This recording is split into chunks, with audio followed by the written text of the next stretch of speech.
America जल रहा है और अफसोस डोनाल्ड ट्रंप की बड़ी बड़ी ट्रेड डील्स किसी काम नहीं आई। दुनिया भर में वॉर रुकवा देने का दावा करने वाले डोनाल्ड ट्रंप अपने देश को संभाल नहीं पा रहे हैं और अमेरिका के सबसे बड़े शहर लॉस एंजलिस में आग लगी हुई है। गृह युद्ध की तरफ बढ़ता हुआ अमेरिका इस वक्त दिखाई दे रहा है। ये वो डोनाल्ड ट्रंप है जो शांति दूत बनने की कोशिश कर रहे हैं, दुनिया भर को संदेश दे रहे हैं, लेकिन उनका संदेश उन्हीं के देश में नहीं सुना जा रहा है। लॉस एंजलिस की सड़कों का हाल जरा देखिए, जगह जगह आगजनी हो रही है, गाड़ियों में आग लगाई जा रही है, पुलिस आंसू गैस के गोले छोड़ रही है उपद्रवियों को काबू करने के लिए, और साथ ही साथ रॉबर्ट बुलेट छोड़े जा रहे हैं। इतना ही नहीं, एक तरफ ये जो पूरी स्थिति बनी है, दरअसल ये स्थिति बनी है उन अवैध अप्रवासियों की वजह से जिन्हें चुन चुन कर अमेरिका बाहर निकालना चाहता है। दरअसल जो अमेरिका का इमिग्रेशन डिपार्टमेंट है उसने 72 घंटे पहले वो कवायद शुरू कर दी कि छापेमारी की कार्रवाई, जगह जगह छापेमारी की जा रही है। अगर कोई अवैध प्रवासी मिलता है तो कई गिरफ्तारियां भी हुई है और उन्हीं की गिरफ्तारियों के विरोध में जो अवैध अप्रवासी हैं, जो अवैध प्रवासी हैं, वो ये विरोध प्रदर्शन कर रहे हैं। उनका कहना है कि वो देश छोड़कर नहीं जा सकते, ये सही नहीं हो रहा उनके साथ। कई सालों से वो लोग वहां पर रह रहे हैं और वो चाह रहे हैं कि उनको अमेरिका की नागरिकता मिल जाए, असालम वहां पर मिल जाए। लेकिन ये डोनाल्ड ट्रंप है। डोनाल्ड ट्रंप जब से राष्ट्रपति बने हैं, जनवरी में जब से उन्होंने शपथ ली है, तरह तरह के बड़े बड़े फैसले वो कर चुके हैं जिसका विरोध उन्हीं के देश में खुलेआम हो रहा है। देखिए, बात सिर्फ इतनी सी नहीं है। नेशनल गार्ड्स 2000 की तादाद में नेशनल गार्ड्स अमेरिका के लॉस एंजलिस में भेजे गए हैं। अब जो लॉस एंजलिस है ये बहुत बड़ा शहर है, कैलिफोर्निया में आता है ये। अब जो और कैलिफोर्निया के जो गवर्नर हैं उनका नाम है गोविन न्यूसोम, उन्होंने इस तैनाती को, नेशनल गार्ड्स की तैनाती को गैर कानूनी करार दिया है और वो चले गए हैं कोर्ट में उन्होंने कहा है कि ये ट्रंप सरकार का फैसला नेशनल गार्ड्स की तैनाती का ठीक नहीं है। इसलिए ठीक नहीं है क्योंकि हमसे पूछा नहीं गया, बिना पूछे ये फैसला डोनाल्ड ट्रंप सरकार ने किया है जो कि वापस होना चाहिए। अब देखिए, संघीय ढांचे पर प्रहार हुआ है।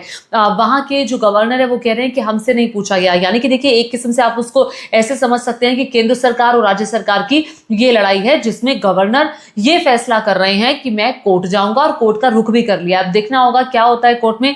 लेकिन मैं आपको ये याद दिला दूं कि जो अमेरिकी कोर्ट है वो कई बार डोनाल्ड ट्रंप के फैसलों को पलट चुका है और उन्हें डोनाल्ड ट्रंप के फैसलों को पलटते हुए डोनाल्ड ट्रंप को अपने फैसले वापस लेने पड़े हैं कोर्ट के आदेश पर। अब ये वो अमेरिका है जो बड़े बड़े देशों से ट्रेड डील कर रहा है। ट्रेड डील की बातें धत्ती साबित हो गई है, धरी की धरी रह गई है। लॉस एंजलिस में ये जो आग लगी है इसको काबू करना काफी मुश्किल हो गया है। नेशनल गार्ड्स की तैनाती के बावजूद वहां पर ये आग धधकती जा रही है और एक रिपोर्ट के मुताबिक, अल जजीरा की एक रिपोर्ट के मुताबिक, $6 लाख की कारों को अब तक आग लगाई जा चुकी है। $6 लाख की कारें जो हैं वो जलकर खाक हो गई हैं। 72 घंटे से ये आग लगी है, क्योंकि 72 घंटे पहले ही जो इमिग्रेशन एंड कस्टम्स एनफोर्समेंट की जो पूरी टीम है उन्होंने छापेमारी शुरू की थी। कुछ लोगों की गिरफ्तारियों के बाद जो भी वहां रहने वाले अवैध तरीके से रहने वाले लोग हैं वो बाहर निकले।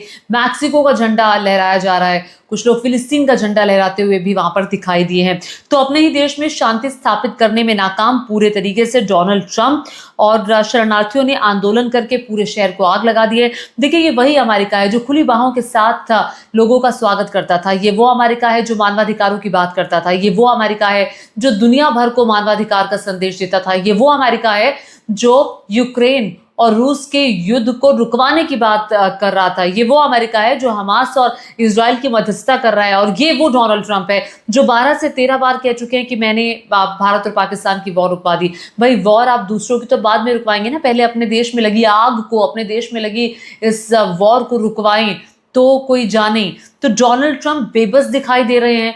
डोनाल्ड ट्रंप के जितने फैसले हुए हैं उसका जमकर विरोध, और ऊपर से जो एलॉन मस्क हैं वो उनसे अलग हो गए हैं। उनके साथ एक द्वंद्व एलॉन मस्क का अलग से चल रहा है।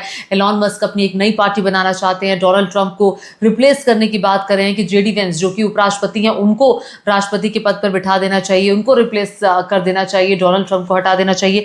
अब देखना ये होगा कि अमेरिका में जो तनावपूर्ण स्थिति बनी हुई है, जो आगजनी हो रही है, जो वहाँ पर हालात बहुत ख़राब हैं, वहाँ पर क्या होता है। देखिए, ये अमेरिका जो है अफरा तफरी का माहौल, बुरी स्थिति, आगजनी, तोड़ फोड़, पत्थरबाजी, वहाँ पर एक किस्म से आप कह सकते हैं कि ये गृह युद्ध की स्थिति है, क्योंकि इतने वक्त से, जनवरी से, जब से यूएस प्रेसिडेंट ने शपथ ली है तब से लेकर अब तक वो सीधे तौर पर अवैध प्रवासियों के खिलाफ बोल रहे हैं। भले ही वो स्टूडेंट्स पर आने पर रोक हो कि भैया अब तो सोशल मीडिया अकाउंट्स खंगाले जाएंगे, अब तो स्टूडेंट्स वीज़ा उन्हीं लोगों को मिलेगा जो अमेरिका की जय जयकार करते हैं, ग्रेट अमेरिका की बात करते हैं। तो बहुत सारी बातें हैं जिसका विरोध अमेरिका में हो रहा है। और साथ ही साथ जो सबसे बड़ी बात है, अभी हार्वर्ड में जो हुआ वो आपने देखा कि हार्वर्ड की में बाहर के जो स्टूडेंट्स हैं उनको एडमिशन नहीं मिलेगा। एक तानाशाही संदेश और तानाशाही आदेश डोनाल्ड ट्रंप ने दिया, जिसका विरोध हार्वर्ड प्रशासन कर रहा है, वो उन्होंने भी कोर्ट का रुख किया है। तो अभी की स्थिति अमेरिका की कतई ठीक नहीं है, और ऐसी स्थिति में डोनाल्ड ट्रंप का अगला कदम क्या होगा, कैसे वो इस आग को बुझाएंगे, ये ठीक वैसी ही स्थिति है कि आपके घर में जिन लोगों को आप बाहर निकालना चाहते हैं वो कह रहे हैं कि बाय हुक और बाय क्रुक हम देश छोड़कर नहीं जाएंगे, अगर हम वहां के नहीं हुए तो हम यहाँ से भी, यहाँ पर भी सब कुछ बर्बाद कर देंगे। तो बहुत बुरे स्तर पर जो स्थिति है वो अमेरिका की इस वक्त खराब है। अब देखना होगा, 72 घंटे हो चुके हैं, इसके बाद ये स्थिति कब तक ऐसी ही रहती है, या फिर डोनाल्ड ट्रंप किसी प्रकार का कोई फैसला अपना वापस लेंगे और स्थिति को काबू में लाएंगे। तो डोनाल्ड ट्रंप की अभी तक की जो नीतियों का नतीजा है, ये जो आज सिचुएशन वहां पर आगजनी की तोड़फोड़ की बनी है। आपको क्या लगता है, नीचे कमेंट करके जरूर बताएगा, और साथ ही साथ मेरे चैनल को सब्सक्राइब करना मत भूलिएगा। धन्यवाद।